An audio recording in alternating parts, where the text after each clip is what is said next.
പാതിവില scooter തട്ടിപ്പ് കേസിൽ വിശദമായ അന്വേഷണത്തിന് ക്രൈംബ്രാഞ്ച് ADGP എച്ച് വെങ്കിടേഷിന്റെ മേൽനോട്ടത്തിൽ പ്രത്യേക അന്വേഷണ സംഘത്തെ ഉടൻ പ്രഖ്യാപിക്കും. മുഖ്യമന്ത്രിയുടെ നിർദ്ദേശപ്രകാരമാണ് നടപടി. അതിനിടെ കേസിൽ മുനമ്പം അന്വേഷണ commission retired justice CN Ramachandran നായരെ മൂന്നാം പ്രതിയാക്കി. നാഷണൽ NGO കോൺഫെഡറേഷൻ രക്ഷാധികാരിയാണ് ഇദ്ദേഹമെന്ന അങ്ങാടിപ്പുറം വലമ്പൂർ സ്വദേശി ഡാനിമോന്റെ പരാതിയിലാണ് കേസെടുത്തിരിക്കുന്നത്. ഒന്നാം പ്രതി അനന്തുകൃഷ്ണന്റെ നാഷണൽ NGO കോൺഫെഡറേഷനു പുറമെ ഓരോ സ്ഥലത്തും വിവിധ സംഘടനകൾക്കും പദ്ധതിയിൽ പങ്കുണ്ട്. ഇരുവരും വിഹിതം കൈപ്പറ്റിയിട്ടുണ്ടോയെന്ന് അന്വേഷിക്കണം.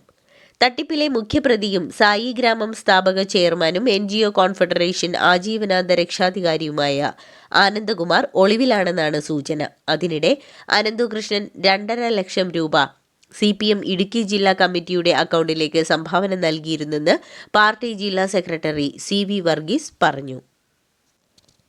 ഈ കേസിൽ വിവിധ സന്നദ്ധ സംഘടനകളെ ഏകോപിപ്പിച്ചതും പദ്ധതിയിൽ ജനങ്ങളെ വിശ്വസിപ്പിച്ചതും സായി ഗ്രാമം സ്ഥാപക ചെയർമാനും NGO കോൺഫെഡറേഷൻ ആജീവനാന്ത രക്ഷാധികാരിയുമായ ആനന്ദകുമാർ ആയിരുന്നു. പകുതി വിലയെന്ന് കേട്ട് സംശയിച്ചവരെ പോലും ഇദ്ദേഹം വിശ്വസിപ്പിച്ചു. അനന്തു സഹായ മനസ്ഥിതിയുള്ള മിടുക്കനാണ്, അഥവാ പണം നഷ്ടപ്പെട്ടാൽ ഞാൻ തിരികെ തരും എന്ന് ആനന്ദകുമാർ ഉറപ്പു നൽകിയിരുന്നതായി പരാതിക്കാരിൽ ചിലർ പറഞ്ഞു. അനന്തുകൃഷ്ണനെ എറണാകുളം ജില്ലയിലെ വിവിധയിടങ്ങളിൽ എത്തിച്ച് തെളിവെടുപ്പ് നടത്തി. അനന്തുകൃഷ്ണന്റെ ഉടമസ്ഥതയിലുള്ള പ്രൊഫഷണൽ സർവീസ് ഇന്നവേഷൻ എന്ന സ്ഥാപനം പോലീസ് പൂട്ടി സീൽ ചെയ്തു.